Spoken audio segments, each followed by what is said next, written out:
One Daytona Beach police officer called it the worst living conditions she had seen children exposed to in her 28-year career.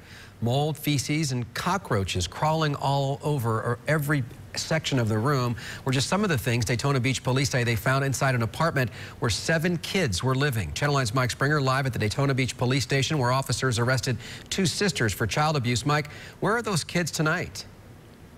Well, those children right now are with their grandmother, but as for that apartment, police say it was so bad inside. One officer actually had trouble breathing when they were in there, and that officer, as soon as they left, had to wash out their eyes because they were irritated from the stench.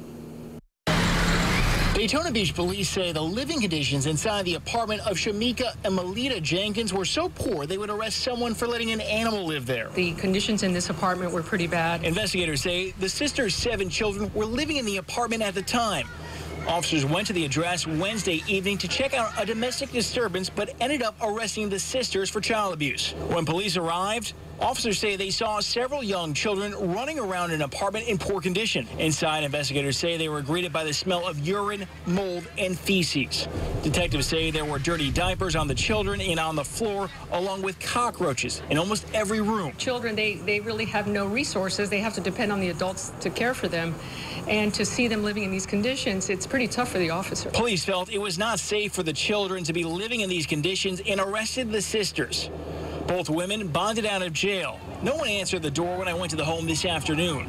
The Department of Children and Families was called in to investigate this case, but department policy prevents them from commenting.